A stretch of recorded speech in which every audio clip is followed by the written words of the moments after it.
जय जगन्नाथ पिला माने मो रंजन पुणी थे तुम मानक स्वागत करी आम यूट्यूब चैनल आउ एक नुआ फ्रेश वीडियो को। सो पिला माने आज वीडियो रे आम आलोचना करवा तुम जो हिंदी बही रही 10वीं श्रेणी तार फास्ट चैप्टर हूँ कौन ना अनमोल बाणी। अनमोल बाणी रे तुम मैंने जमी जान जे चारिटा तुम 3टा दोहे रही गोटे पद रही तो जोटा कि तुम रहा कबीर दास तुलसीदास सूरदास तापर तुम रही रहीम ठीक अच्छे तांकर 4 जनकर एठी दोहे रही दोहे और पद रही तो ताकू आमे आलोचना करवा अनमोल बाणी रे ठीक अच्छे। तो गोटे गोटे वीडियो रे आमे गोटे गोटे कवि विषय आलोचना करवा डिटेल रे आलोचना करवा पूरा जो दोहे गुड़ाक रही पद गुड़ाक रही सुंदर भाव में क्लीयरली बुझा तेणु टिके समय लागू बरम गोटे वीडियो देखला पर जमी आउ आग को कौन वीडियो देखा पड़ोनी हिंदी रो चैप्टरटा पूरा वर्ष जाक तुम मानकर क्लीयर हो एग्जाम रे तुम माने जते लेखिया जाऊछ से इजिली तुम माने मन रखि पारिबो सेमितिका मु तुम मानक पढ़ेबी। तो वीडियो को शेष जाए देखिबो वीडियो जदि पसंद आसे वीडियो को लाइक करिवो शेयर करिवो चैनल रे नुआ थिले सब्सक्राइब कर नबो ता सहित ए भलिया आगो को वीडियो पाया पय हेले बेल नोटिफिकेशन को ऑन करके रखि दबो ठीक अछि। आ वीडियो शेष रे वीडियो टी केमिति लागिला तमरो मतामत जणिया पय कमेंट बॉक्स को यूज करके तुम माने कमेंट मध्य करि पारिबो ठीक अछि। तो प्रथम आम कबीर दास को दोहा आज वीडियो रे आलोचना करवा। प्रथम कबीर दास को विषय टिके जानिबा तापर आमे तांकर जो दोहेटा लिखिचंती से ताकू आमे गोटे गोटे लाइन को बुझीबा आउ तार ओडिया मीनिंग मध्यम तमन पई नेकी आसी बिल्कुल आराम से किछि असुविधा नाही सब गुडाक एठी ही बुझा पड़ जिवो पीडीएफ मध्यम टेलीग्राम चैनल रे दे देबी जागा तो हमें डिस्क्रिप्शन रे रहिछि जॉइन हे परिबो राइट। ताले चलो कबीर दास को विषय टिके आमे जानिबा राइट। तबले कवि परिचय रे कबीर दास का विषय जानिबा तुम एठी देखि पारथियो फोटो कबीर दास करो ओके। कबीर दास का जन्म सन 1398 में काशी में हुआ था। 1398 मसीह से जन्मग्रहण करते कौटी जन्मग्रहण करते ना काशी रे जन्मग्रहण करते ठीक अच्छे दीटा जिन मन रहा। कबीर दास 1398 मसीह जन्म होते काशी रे जन्म होते राइट। कहा जाता है कि वे एक तालाब के किनारे मिले एक जुलाहा दंपति ने उनका पालन पोषण किया एमती कहुच्छी जे से गोटे तालाब तालाब कहले बंध कहीपर गाड़िया कहीपर तार साइड्रे किनारे कहले कौन तार कूल से मिली पालन पोषण किए करथिला ना गोटे जुलाहा दंपति जुलाहा कहले जो बुणाकार बोली कहीपर जो मैंने बुणा बुणी काम करती ठीक अच्छे से जुलाहा बोली कहुए। तो दंपति कहले स्वामी स्त्री तो जुलाहा दंपति जुलाहा कहले ये हूँ गोटे बुणाकार जो कास्ट गोटे राइट। तो जुलाहा दंपति ने तांकर पालन पोषण करथिले से तांको जन्म दे नांती तांको किए जन्म देथिला सेटा जणा नाही किंतु तांको पालन पोषण करचंती बुणाकार दंपति जण हला। वे कपड़े बुनने का काम करते थे वे सभी धर्मों को बराबर मानते थे जेहेतु जुलाहा दंपति तांको पालन पोषण करथिले जेमिति मो बापा जणे कृषक जदि ताहले मु कृषि काम करिवि निहाती भाबरे ठीक अछि कि तो जार जोटा कुल व्यवसाय से सेटा करिवो। तो जेहेतु कबीर दास को कौन करथिले ना जुलाहा दंपति पालन पोषण करथिले तो सी कौन करथिले ना कपड़ा बुणवार काम करथिले हला। ता छड़ा सी सबु धर्म को बराबर मानते थे बराबर कहले एक समान बोली मानुथिले ठीक अछि। कबीर दास प्रत्येक धर्म को समान बोली मानुथिले कोटा बड़ कि कोटा छोट तांकर एमितिका भावना ही नथिला राइट। वे ईश्वर के निर्गुण निराकार रूप को मानते थे। कबीर दास कौन करथिले ना ईश्वरंकर निर्गुण गुणहीन सी निर्गुण रूप निराकार रूप तांकर आकार नहीं निराकार सी यही रूप को मानुथिले से कौन सी मूर्ति पूजार विश्वास करनथिले हाँ पूजा पाठ एथिरे विश्वास करनथिले से कहथिले ईश्वर होचंदी निर्गुण आउ ईश्वर होचंदी निराकार से रूप को ही सी मानुथिले राइट। ईश्वर अछंदी बोली मानुथिले एमिति न जे से मानु नथिले मानुथिले बट ईश्वर होचंदी निर्गुण आउ निराकार बोली से कहथिले राइट। बुझा पड़ला पिला माने ओके।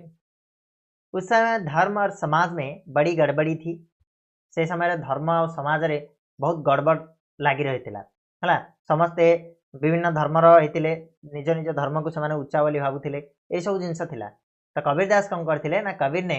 अपनी वाणी से उसे दूर करने का प्रयास किया। लोगों में जाति पति ऊंच नीच का भेदभाव था विभिन्न धर्मों के अनुयायी आपस में झगड़ते थे से समय एमती परिस्थिति थिला जे लोक माने कौन करथिले ना जाति पति विश्वास करथिले जाति छोट जाति बड़ जाति ए टाइप उच्च नीच ए टाइप भेदभाव थिला लोक मानक भितरे विभिन्न धर्मर जो अनुगामी माने परस्पर भितर से माने गंडगोल करथिले आ एई सब को दूर करिया पई कबीर दास निज बाणी सहाय्य रे से जेते यथाचित चेष्टा जारी रखिथिले राइट। तो Kabir Das one type of महान कवि भितर जड़े थे जे कि आमर सामाजिक जो कौन अंधविश्वास कहीपार सामाजिक अस्थिरता कहीपार ताकू दूर करने चेष्टा करते निज बाणी मध्यम एठू टेकआउट पॉइंट गुड़ाक नहीं कविदास केबे जन्म होते 1398 मसीह एग्जाम रे आसे क्वेश्चन गुड़ाक बिट क्वेश्चन कवि परिचय बहुत गुड़ा आसो ये जो अनमोल बाणी चैप्टर राइट आ बाकी से गुड़ाक टिके कम आसो तो 1398 जन्म होते कौटी जन्म होते काशी जन्म होते बापा माँ किए थे ना बापा माँ किए जना ना तालाब के किनारे माने बंध पाखु बंधर कूलू गोटे की अणाई बुणाकार जो दंपति थिले बा जुलाहा दंपति पालन पोषण करथिले से कपड़ा बुणवार काम करथिले आ सबु धर्म को समान बोली मानुथिले ठीक अछि से ईश्वरंकर निर्गुण और निराकार रूप को मानुथिले ता छड़ा समाज रे लागि रहितिबा जो उच्च नीच धर्म धर्मर भेदभाव ये सब को दूर करिया पई तांकर बाणी साहाय्य से सबले प्रचेष्टा करथिले राइट पिला माने बुझिला आउरी भी तांकर विषय बहुत गुडी जिंस अछि ताको हम टिके आलोचना करिबा कबीर जाति भेद मूर्ति पूजा बाहरी आडंबर आदि का विरोध करते थे वे कहते थे कि सब मनुष्य बराबर है कबीरदास कौन करते जाति भेद ये जो ये भल जाति ये खराब जाति ये ब्राह्मण ये शूद्र ये वैश्य ये सब जिनस से केबे विश्वास करुनथिले मूर्ति पूजा तो बिल्कुल भी विश्वास करुनथिले काहेकि से निराकार रूप को मानुथिले भगवान कर बाहरी आडंबर माने देखै हवा ये सब जिनस को सी कड़ा विरोध करते कारण सी कहते सब कौन ना प्रत्येक मनुष्य होचंदी समान से छोट जातिर हो कि बड़ जातिर हो से धनी हो कि गरीब हो प्रत्येक मनीष समान होता है प्रत्येक मनीष भितर भगवान निवास करथांती बोली से विश्वास करते राइट वे बाहरी धार्मिक कर्म कांड की अपेक्षा भक्ति भाव पर बल देते थे वे तीर्थ व्रत जप तप मूर्ति पूजा आदि बाहरी काम छोड़ सच्चे दिल से भगवान की भक्ति करने को कहते थे है तांकर मतामत कौन थिला ना धार्मिक कर्मकांड ये सब को छाड़ी देकी ये सब को बाद देकरी तीर्थ व्रत जप तप मूर्ति पूजा ये सब किसी माने नहीं बोली सी कहते ये सब को छाड़ी केवल भगवान को जदि भक्ति करिबा सच्चे दिल से मैं निर्मल हृदय रे जदि आमे भगवान को भक्ति करिबा ताहाले जाइके हमको भगवान मिल पारिबे बोली तांकर विश्वास थिला और से मध्य तांकर बाणी गुडाक रे सेही कथा को जोर दउथिले बा कहउथिले बुझा पड़ला ना वे सदाचार सच्चाई भाईचारे धार्मिक सहिष्णुता का प्रचार करते थे कबीर का व्यक्तित्व सदा सादा सीधा पर बड़ा प्रभावशाली था कौन कहले से सदाचार है सदाचार कहले व्यवहार भल व्यवहार है सच्चाई कहले सत कहवा भाईचारा उपर अधिक विश्वास करते धार्मिक सहिष्णुता प्रचार करते जे धर्मर माने नुह जे आमे धर्म को लेकिन गंडगोल करवा आमे सहिष्णुता शिखा दरकार धार्मिक धर्म बोली कोटा कहवा आम सहिष्णुता को आम कहवा राइट तो ये सब से प्रचार करते सहित से भक्ति भावर कौन व्यक्तित्व थिले ठीक अच्छे तांकर जो व्यक्तित्व थिला कौन थिला ना सादा सीधा थिला किंतु बहुत प्रभाव पकाउथिला मनुष्यଙ୍କ ऊपर देखिया पई से बहुत सादा सीधा थिले आचार व्यवहार बहुत सादा सीधा थिला किंतु जहाँ भी से जेमिति भी तांकर थिला सब से बहुत प्रभावित करथिले लोक मानक राइट उनकी वाणियों को उनके शिष्यों ने बीजक नामक ग्रंथ में संग्रहित किया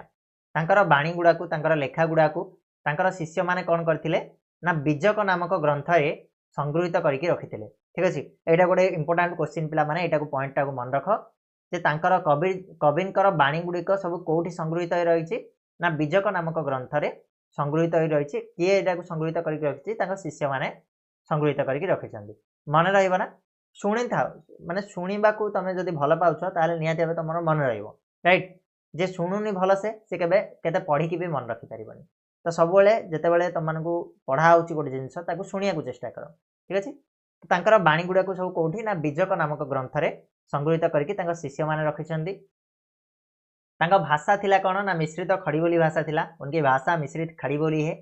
जो उस समय जन समाज में प्रचलित था देख जेकोसी कवि कथा आम जब कह लेखक कथा कहवा ताले से समय भाषा को लेकिन सी लेखा लेखी करेंगे से समय भाषा को लेकिन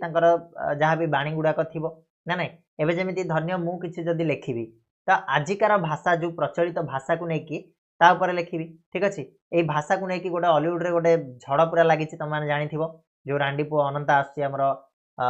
मूवी आसुची हाँ रांडी कहले आम ओडिया रे आमर जी लिखी फकीरमोहन सेनापति तांकर से समय यहाँ असभ्य नाला अश्लील नाला किंतु वर्तमान सेटा को अश्लील भाषा बोली ग्रहण करा जाउछि से बहुत बड़ टॉपिक तापरे मु वीडियो गोटे करी बोली भाबिछि देखिबा आगो को हला मु कंट्रोवर्सी भीतर को जीवा पई चाहेनी बट मते लागुछि जे नाही किछि मोर भी व्यू दबा दरकार भितरे तो देखिबा सेटा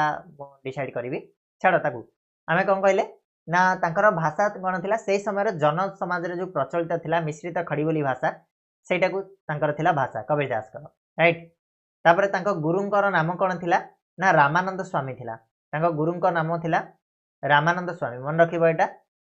भी गोटे इंपोर्टेंट तो इंपोर्टेंट मेनली मुझे जदि कहबी ताले बीजक ग्रंथ आ रामानंद स्वामी तांकर थिला गुरुंक नाम तांको भाषा थिला मिश्रित खड़ी बोली ए तीनटा भितर इंपोर्टेंट रहउछि राइट क्लियर की सरला कवि परिचय विषय बुझिलो भलो से बुझिलो एबे वर्तमान हम आगु बढ़िबा कबीरदास कर दोहा गुडाक जो रही ताको आमे आलोचना करिबा तीनटा दोहे से लिखिचंदी से तीनटा दोहेर आमे संपूर्ण अर्थ बुझिबा जो शब्दार्थ गुडाक तमन पई कष्ट बोली भाबुछ ताले एठी मु देख तमन को दे दीची हिंदी रे भी देइची ओडिया रे भी देइची तार मीनिंग आराम से तमन एठु पढ़ी परिबो पीडीएफ को मु प्रोवाइड कर देबी हमरो टेलीग्राम चैनल हो बा हमरो जो एप्लीकेशन तमन जाई कि डाउनलोड करि परिबो एप्लीकेशन रे मध्ये मु प्रोवाइड कर देबी बिल्कुल फ्री ऑफ कॉस्ट राइट चलो तो पढ़िबा पिला माने बहुत पिला मु देखिछि हिंदी पढ़िबार आसुनी 10वीं श्रेणी पढुचंदी बट हिंदी पढ़िबार आसुनी हला तो समस्त प्रैक्टिस करो टिके टिके प्रैक्टिस करो जेतेबेले यूट्यूब रु हो कि जे कोनसी जगह रु आजिकली तो हिंदी सिखिबाटा एते कष्ट नुह आमे जेतेबेले पढतुल ना सेतेबेले एतेडा सोर्सेस नथिला हिंदी सिखिया पई तो पढ़ी कि ही सार गुड ही जानि परिबो किंतु एबे तो सब जिंस पिला माने हिंदी फिल्म देखुचंदी तो पढ़िबार काहे आसीबोनी हिंदी रे कॉमेडी देखुचंदी यूट्यूब रे हिंदी तो हिंदी टा को पढ़ी पारिबो इजीली पढ़ी पारिबो मु केमिति पढुची सेमिन देखो जदी आसुनी ताले बारंबार 2-3 थर देखो जानि परिबो जाको आसु तो बढ़िया कथा देखो सांच बराबर तप नहीं झूठ बराबर पाप जाके हृदय सांच है ताके हृदय आप जो तो को कांटा बुवे ताही बोए तू फूल तोकु फूल को फूल है बाको है त्रिशूल धीरे धीरे रे मना धीरे धीरे सब कुछ होए माली सिंचे 100 घड़ा ऋतु आए फल होए ठीक अच्छे बुझला ना जहाँ आसुनी 2-3 थर टिके टिके देखिदेव है मो सहित पढ़ी नब इजिली हो प्राक्टिस कमी जाऊँगी बस है तो पिले शब्दार्थ गुड़ाक तुम देखिपर सांच बराबर तप नहीं कबीरदास ये कहते जे सत सहित सामान तप आउ कि दुनिया रे नाही सतठू बड़ी तप आउ कि नाही है तपस्या कि नाही या पर डिटेल अच्छी डिटेल अच्छी तुम मुझे देखा डिटेल अच्छी बुझेबा आम है टिके टिके मु हिंट दे दूची प्रथमे तीनटा जो दोहा को टिके टिके बुझी नियो सम्यक भावे तापर आम आउ भल से बुझा सांच बराबर तप नहीं कहले कौन सत भलिया सत सहित सामान तप ए दुनिया आउ कि नाही कि झूठ बराबर पाप मिछठू बड़ पाप ए दुनिया आउ कि नाही कबीरदास का मत आउरी से कहते जाके हृदय सांच है जा हृदय रे हृदय कहले कौन हृदय रे जाके कहले जार जार हृदय रे सत अच्छी ताके हृदय आप कहले ये भगवान को सी कहते हे भगवान सतठू बड़ी तपस्या आउ कि ना दुनिया रे मिछठू बड़ पाप आउ ए दुनिया कि ना जहाँ हृदय रे सत अच्छी ता हृदय आपण अच्छा है आपण कहले भगवान अच्छा जो तो को काटा बुवे ताही बोए तू फूल से कहते कौन ना जी तोते कटा जे तो रास्तार कंटा बुची दूची ता रास्तार तू फूल बिछी दे तोकु फूल को फूल है तू जो फूल बिछबू तार परिणाम तोते मिलिबो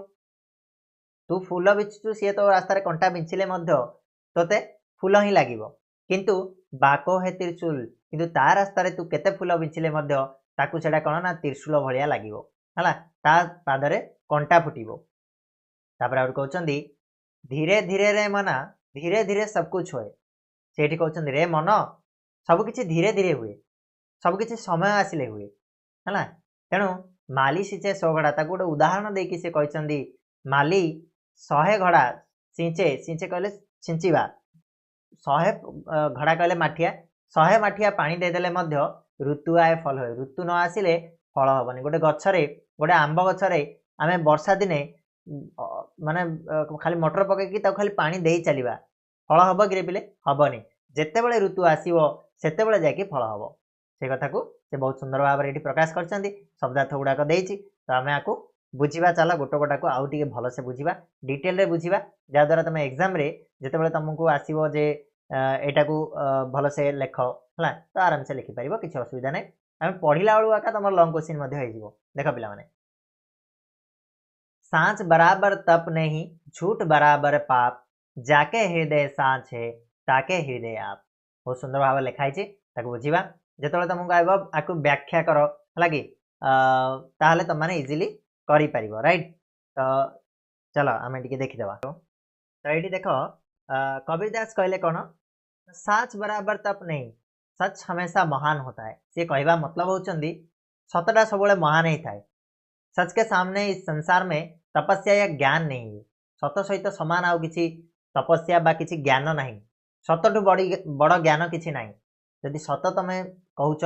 ताले से ही होछि सबठु सर्वोच्च ज्ञान तेणु कबीरदास का मतरे सत सबले महान ही थाए आ सतठु बड़ संसार रे ज्ञान बा तपस्या किछि भी नहीं सही भलिया झूठ बराबर पाप से कहले उसी प्रकार झूठ के सामने कोई पाप नहीं है केते बड़ पाप कले मध्य मिछटु बड़ी पाप ए दुनिया रे आ किछि नाही मिछ होछि सबटु बड़ पाप बुझिबेला नहीं कबीरदास का मतरे इसलिए कबीरदास कहते हैं सेति पे कबीरदास कहउचंदी जिसका हृदय निर्मल होता है जो हमेशा सच बोलता है उसके हृदय में स्वयं भगवान रहते हैं हला सेति पे के कहउचंदी कबीरदास कहउचंदी जे जा हृदयटा निर्मल होई थाए जे सबुले सत कहउथाए ता हृदय रे स्वयं भगवान ही रही भगवान निवास करते ठीक अच्छे जाके हृदय साँचे ताके हृदय आप कहले किए भगवान तेणु जार हृदय निर्मल जार हृदय सबुले सच जी सबुले सत कहूए ता हृदय भगवान निवास करती बसवास करता अर्थात सच बोलने वाले को भगवान के दर्शन मिलते हैं जे सबुले सत कहे भगवान ताको दर्शन दियंती समाज में उसका आदर होता है झूठ बोलने वाले पापी का समाज में निरादर होता है जे सबुले सत कही थाए ताको समस्ते समाज रे आदर करती किंतु मिछ कहउतिबा लोक सबुले निरादर होई थाए बा मिछ कहउतिबा लोक सबुले अनादर करथांती समाज रे किंतु आजिकाली का समाज रे ई कली जुग रे किछि उल्टा देखिया पाए मिलुछि जे सत कहउछि से सबुले ठोकर खाउछि आ जे मिछ कहउछि से सबुले आगु आगु जाउछि किंतु एटा सबुदिन पाई नुहे सतर भी विजय होई थाए शेष रे किंतु धर्म ही जीति थाए सत ही जीति थाए तो सबुले पिला माने चेष्टा करो सत कहया पाए राइट तो बुझिला ए दोहाटा क्लियरली बुझिला तुम जिते आसो व्याख्या कर बोली बा अर्थ स्पष्ट कीजिए ए टाइप क्वेश्चन आसो जोटा कि 5 मार्क बा 2.5 मार्क क्वेश्चन आसता है तो आराम रे तुम एति लाइन लिखाई एति लाइन लिखिदेव इजिली मार्क पाइब राइट बर्तमान आम मुव करवा द्वितीय दोहा उपर कौन रही ना जो तोको काटा बुबे ताही बोए तू फूल तोकु फूल को फूल है बाको है त्रिशूल है बुझे टिके डिटेल रे पढ़ा कबीरदास कहते हैं कबीरदास का मतरे जो तुम्हारे रास्ते में काटा बोता है अर्थात तुम्हारी बुराई करता है तुम उनके रास्ते में फूल बिछा दो अर्थात उसकी भलाई करो कबीरदास कहते जो तो को काटा बुबे जे तो रास्ता रे कंटा बुणुची अर्थात तो पछरे तोर जे बुराई करुची बुराई कले कौन भल खराब जिनस तो विषय कहूची बा तोते खराब कहूची कहू तुम उसके रास्ते में फूल बिछा दो तमें कौन कर ता रास्ता रे फूल बिछाई दियो अर्थात तार तमें भल कुह तार तमें भल हवापाई चेष्टा कर है कहार खराब चिंता करनी तार तमें भल चिंता कर कौन परिणाम हम यार जे मते जी सब गाड़ी कर कम भल कह कह कहीं कह ना तोकु फूल को फूल है बाको है त्रिशूल परिणाम कौन होगा परिणाम यह होगा कि तुम्हारी अच्छाई से तुम्हें अच्छा फल मिलेगा तमें जो भल काम कर तुम भल काम फल तुमको भल ही मिल किंतु उसकी बुराई के लिए उसे बुरा फल मिलेगा किंतु तार जो खराब काम पाई ताकू सब खराब फल ही मिल इसका अर्थ क्या है इसका अर्थ है अच्छा काम करने पर अच्छा का फल मिलता है और बुरा काम करने से बुरा का फल मिलता है तार अर्थ हूँ कौन जे भल काम करे ताकू भल फल मिलता है और जे खराब काम करिथाए ताकू खराब फल मिलता है बुझिबार लगे ना नहीं पिले क्लियर तो सरला जो तो को काटा बुबे ताही बोए तू फूल तोकु फूल को फूल है बाको है त्रिशूल किसी डाउट अच्छी कमेंट बॉक्स में जनाओ कोटा भी तुम डाउट रहा आराम से आउ थे क्लियर करने ट्राए करी राइट नेक्स्ट आम जी लास्ट आसला धीरे धीरे रे मना धीरे धीरे सब कुछ होए माली सींचे 100 घड़ा ऋतु आए फल होए हाँ मुझे कही सब कम गोटे निर्दिष्ट समय रही सब कम धीरे धीरे हुए आम आगुआ कौन गोटे करदे सी हेनी तेणु कबीरदास कहते हैं कि प्रत्येक कार्य समयानुसार धीरे धीरे होता है। हर कार्य के लिए धैर्य की आवश्यकता है। कबीरदास का मतरे सब कम गोटे निर्दिष्ट समय रही सब कम तार समय हिसाब से ही होता है धीरे धीरे होता है। मुझे कहि मत आज 26 कि 27 वर्ष होती मुझे मत 40 वर्ष हो हम कि तार गोटे समय निर्दिष्ट समय रही तुम जड़े पंचम श्रेणी पढ़ तुम 10th क्लास पढ़ुच तुम कह मुझे ग्राजुएसन करदेवी हम कि हेनी तुम कह मुझे जॉब करदेवी हम कि हेनी तार गोटे समय रोचे है सेमती प्रत्येक जिनिस प्रत्येक कम आमको धैर्य धरवा आवश्यक। धैर्यर सह जदि आम अपेक्षा करवा धैर्य धरिले आम निहाती भाव सफलता पाइपर। ठीक अच्छे। इसके लिए कबीरदास ने माली और पानी का उदाहरण देकर कहते हैं कि जिस प्रकार माली के 100 घड़ा पानी सींचने पर भी पेड़ में समय आने पर ही फल फूल आते हैं अर्थात ऋतु आने पर ही पेड़ फलता फूलता है, उसी प्रकार हर कार्य समयानुसार धीरे धीरे होता है और उसका फल उपयुक्त समय पर ही मिलता है अर्थात यही जिनसटा को जो समय समय अनुसार सब कम होता है या बुझापी जाए कि कबीरदास कौन कर ना माली आउ पानी तार उदाहरण देकी से कहते जे जेमिति माली 100 माठिया पानी देले सिंचिले गछरे पेड़ कहले गछ है गछरे समय न आसिले फल फूल हो न थाए ठीक से ही भाया ऋतु आने पर ही फल फूल आता है उसी प्रकार सबू काम समय आसिले ऑटोमेटिकली हम धीरे धीरे हम से आमको धैर्यर आवश्यकता रही तेणु आम धैर्य धरवा उचित। क्लियर बुझला पिला माने तो ये थिला कबीरदास जो 3टी दोहे ताको आमे बुझिले तुम मैंने आराम से मुझे भावुची किसी आउ डाउट नथिबो जदि तुमको एग्जाम रे शॉर्ट टाइप क्वेश्चन आसीबो आराम से तुम लिखि पारिबो लॉन्ग टाइप क्वेश्चन भी जदि एथिरो आसुची ताहले तुम माने इजीली ए जो दोहाटा जो गोटे गोटे स्लाइड रे रही या को तुमको पीडीएफ देदेवी एमती ही लिखो आ कुछ कोड पढ़िया दरकार नहीं एमबीडी पढ़नी टेस्ट पेपर पढ़नी एतिकी लिखिदेकी आस किए जदि तुम मार्क गोटे काटिला मत कह किए भी काटि पारे आराम से इजिली लिखिपर राइट। तो पे आज तो पुणी नेक्स्ट वीडियो रे आम सूरदासकर नहीं आसवा तुलसीदासकर नहीं आसवा रहीमकर नहीं आसवा गोटे गोटे वीडियो रे संपूर्ण भाव में वन शॉट वीडियो माध्यम बुझा। ठीक अच्छे। किसी डाउट रोचे किसी तुमको असुविधा होची पाठ पढ़ा शैली रे किसी प्रॉब्लम रोचे ताले कमेंट बॉक्स में मत जनाओ मु निहाती भाबे ट्राई करी ताको आउ टिके रेक्टिफाई करिया पई। ओके तो आज एतिकी रहिबा धन्यवाद।